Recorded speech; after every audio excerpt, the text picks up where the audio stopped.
Hello students. So our new topic is irrational numbers, right? Irrational number. कोई number जैसे p by q के form में था और p और q जब इंटीजर्स थे and q is not equals to 0, तो ये रैशनल नंबर के कंडीशंस होते थे कि अगर ऐसा होगा तो वो रैशनल नंबर होगा. So what are the condition of irrational number? Irrational number के लिए सबसे पहला है कि नॉन टर्मिनेटिंग होना चाहिए. नॉन टर्मिनेटिंग डेसिमल मतलब कि एक ऐसा डेसिमल जैसा आप पढ़े हैं कि कहीं एंड नहीं हो रहा है. जैसे सपोज कीजिए 1.411411141114 इस तरह से चलता जा रहा है. वो कहीं जाकर पूरी तरह से टर्मिनेट नहीं हो रहा है. और नॉन टर्मिनेटिंग तो होना ही है, साथ साथ में आपका नॉन रिपीटिंग और नॉन रेकरिंग भी होना चाहिए. जैसे कि पहले था 0.3333 एंड सो ऑन. ये भी नॉन टर्मिनेटिंग था, टर्मिनेट नहीं हो रहा था, लेकिन हम इसको एज ए रेकरिंग लिख तो सकते थे. और जब ऐसे लिख दिए थे तो p बाई क्यू के फॉर्म में ऐसा भी हमने लिख दिया था. तो अगर नॉन टर्मिनेटिंग हो और रेकरिंग के फॉर्म में आ जाए तो उसको हम p बाई क्यू के फॉर्म में लिख सकते हैं, तब तो वो रैशनल नंबर हो जाएगा. नॉन टर्मिनेटिंग के साथ साथ नॉन रिपीटिंग भी होना है या नॉन रेकरिंग. मतलब कि अब जैसे इसको अगर हम लिखना चाहें रेकरिंग में तो क्या लिख सकते हैं 1.4 कोई 414 फिर 114 1114. कोई खास पैटर्न बार बार रिपीट नहीं हो रहा है. जैसे कि 0.232323 हो तो हम उसको 0.23 पे रेकरिंग लिख सकते हैं. बट यहाँ पे कोई खास पैटर्न रिपीट नहीं हो रहा है, तो ये हम किसी भी सिचुएशन में इसको हम रेकरिंग के फॉर्म में लिख नहीं पा रहे हैं. तो ऐसे ही नंबर इरैशनल नंबर होते हैं.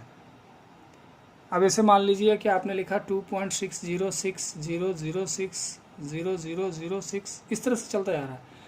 तो इसको ये तो कंफर्म है कि ये नॉन टर्मिनेटिंग भी है, पूरी तरह से कट नहीं रहा है, टर्मिनेट नहीं हो रहा है, और एक नंबर रिपीट भी नहीं हो रहा है. हर एक बार कुछ नया आ रहा है, नया पैटर्न आ रहा है. तो आप रेकरिंग के फॉर्म में भी नहीं लिख सकते. तो ऐसा बदनसीब नंबर ही इरैशनल नंबर कहलाता है, राइट. और भी है, ये तो था एक कंडीशन. दूसरा है कि if m is a positive integer which is not a perfect square. Perfect square किसको कहते हैं? जैसे 1 का स्क्वायर 1 हो गया, 2 का स्क्वायर 4 हो गया, 3 का स्क्वायर 9 हो गया, 4 का स्क्वायर 16 हो गया, 5 का स्क्वायर 25 हो गया, 6 का स्क्वायर 36 हो गया एंड सो ऑन. तो ये जो नंबर्स हैं दीज आर परफेक्ट स्क्वायर. क्या है ये? Perfect square. तो इन नंबर के अलावा जो भी नंबर आप लिखना चाहे, 1 हो गया 2 लिख दीजिए, 3 लिख दीजिए, 4 तो यहाँ पे है, 5 लिख दीजिए, 6 लीजिए, 7 लिख दीजिए, 8 लिख दीजिए, 9 यहाँ पे है, ये नहीं होना चाहिए. इसके अलावा फिर 10 11 12 13 14 15 16 नहीं. तो ये सभी नंबर का आप रूट लिख दीजिए, स्क्वायर रूट. किसका स्क्वायर रूट? जो परफेक्ट स्क्वायर नहीं है. अगर इनमें से किसी का भी स्क्वायर रूट लिख देंगे तो ये 1 हो जाएगा, इसका स्क्वायर रूट 2 हो जाएगा, इसका स्क्वायर रूट 3 हो जाएगा, इसका स्क्वायर रूट 4 हो जाएगा. तो इन नंबर के अलावा जितने भी जो नॉन परफेक्ट नंबर हैं, नॉन परफेक्ट स्क्वायर नंबर जितने भी हैं, उसका square root all are irrational. ये सभी के सभी क्या होंगे? इरैशनल होंगे. सिमिलरली अगर और देखें कि if m is a positive integer which is not a perfect cube, तो 1 का क्यूब 1 होता है, 2 का क्यूब 8, 3 का क्यूब 27, 4 का क्यूब 64, 5 का क्यूब 125 एंड सो ऑन. तो इन नंबर के अलावा जो भी नंबर आप लिखना चाहे, 1 के अलावा लिखिए 2 3 4 5 6 7 8 नहीं लिखना है, आप 9 लिखिए, 10 11 12 27 के बीच में आप सारा नंबर लिख सकते हैं.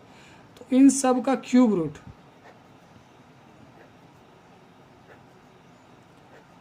इन सभी नंबर का क्यूब रूट, कौन से नंबर? जो परफेक्ट क्यूब नहीं है, ये सब ऑल आर इरैशनल. तो पहला ये हो गया कि कोई ऐसा नंबर जो कि टर्मिनेट भी नहीं हो रहा हो और उसको हम लोग रेकरिंग के फॉर्म में भी नहीं लिख सकते, वो हो गया इरेशनल।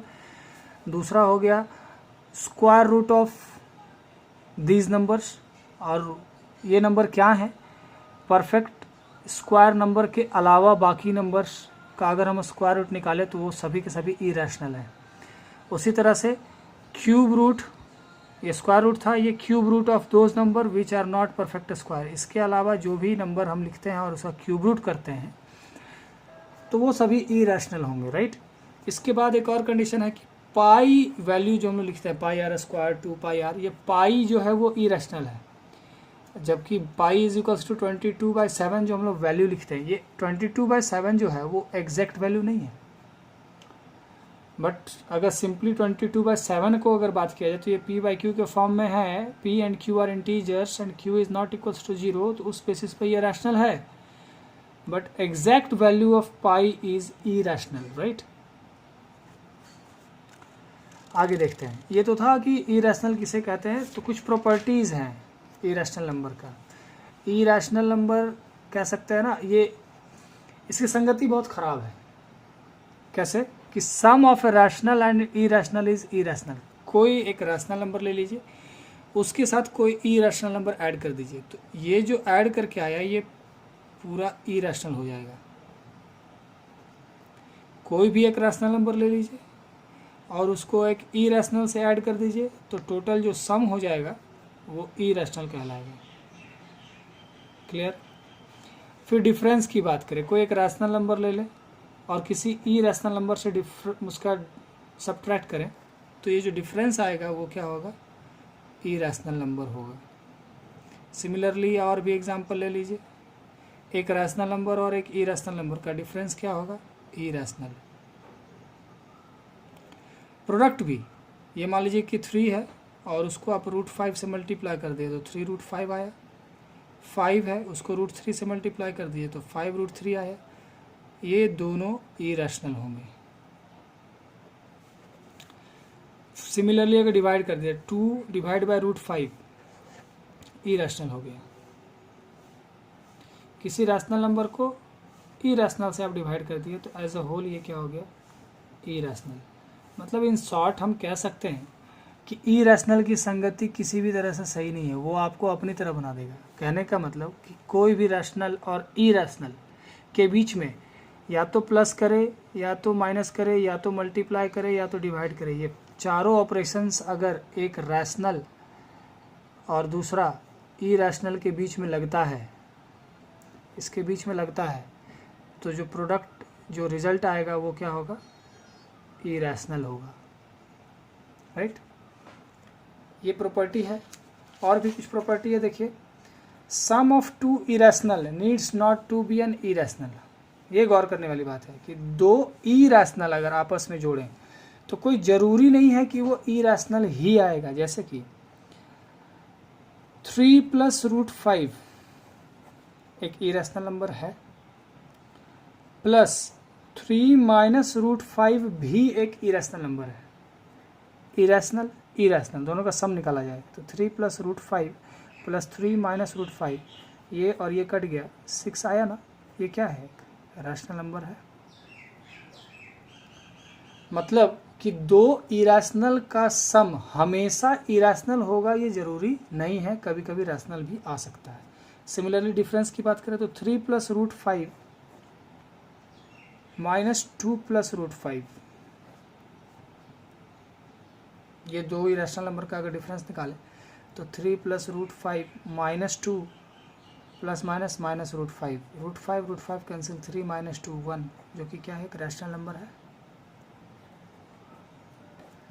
कहने का मतलब कि 2 इरेशनल का डिफरेंस हमेशा इरेशनल हो ये ज़रूरी नहीं है, कभी कभी रैशनल भी हो सकते हैं। प्रोडक्ट की बात करें तो 2√5 × 3√5, ये भी इरेशनल ये भी इरेशनल। इसको मल्टीप्लाई करें तो 3 × 2 = 6 और √5 × √5 5, 30, वो क्या आ गया, एक रैशनल नंबर आ गया। तो 2 इरेशनल का प्रोडक्ट हमेशा इरेशनल होगा ये ज़रूरी नहीं है, रैशनल भी हो सकता है, राइट। उसी तरह से कोशिएंट की बात करें तो 15√5 को अगर डिवाइड करें 3√5 से तो √5 कैंसिल 5, ये एक रैशनल नंबर आया ना, जबकि ये भी इरेशनल था, ये भी इरेशनल था, तो दो इरेशनल का कोशिएंट रैशनल आ सकता है। ये कंपलसरी नहीं बता रहा हूँ मैं कि दो इरेशनल कभी भी जोड़ेंगे, दो इरेशनल को जोड़ेंगे तो रैशनल ही आएगा, नहीं, दो इरेशनल को जोड़ने से इररेशनल भी आ सकता है और रैशनल भी आ सकता है। ये वो सारे कंडीशंस हैं। क्लियर? तो देखते हैं क्वेश्चंस कैसे कैसे आते हैं इस पर।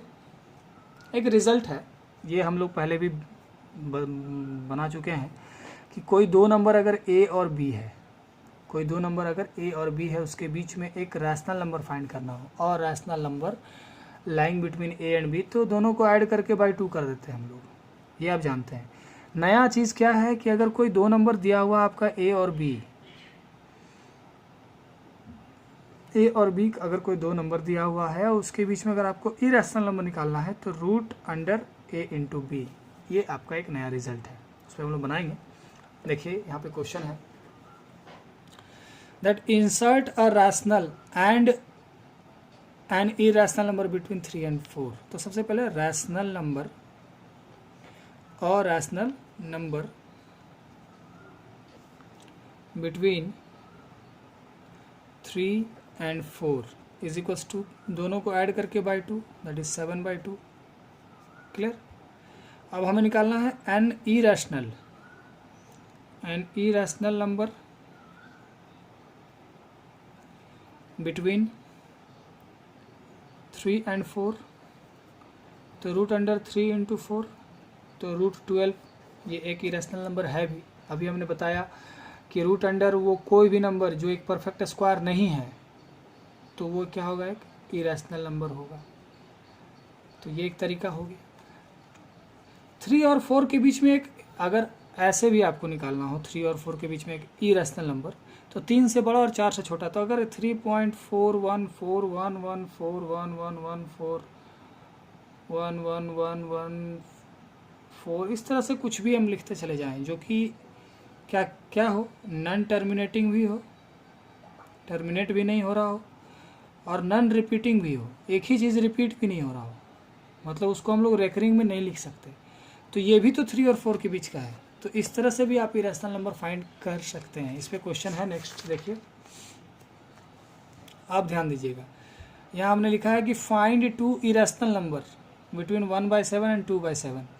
तो 1/7 को अगर हम लोग डेसिमल में चेंज करते हैं तो ये आता है, 2/7 को चेंज करते हैं तो ये आता है। तो देखिए 0.14 और 0.28, इसके बीच में आप जो चाहे लिख सकते हैं। 0.14141 इससे बड़ा होना चाहिए, तो यहाँ पे 3 कर लीजिए, 3.0.3.0.0.3.0.0.0.3 और ये फिनिश नहीं होने वाला। और एक इससे बड़ा और इससे छोटा, तो इससे छोटा एक देख लीजिए 0.23533335 एंड सो ऑन। अब इन दोनों के बीच का ये इरेशनल नंबर है ना, आप कुछ भी लिख सकते हैं, इन दोनों के बीच का होना चाहिए। जैसे 142 से बड़ा तो 143 से हमने कर लिया, 0.285 से छोटा होना चाहिए तो 0.235, तो इन दोनों के बीच में ये लाई करता है, राइट?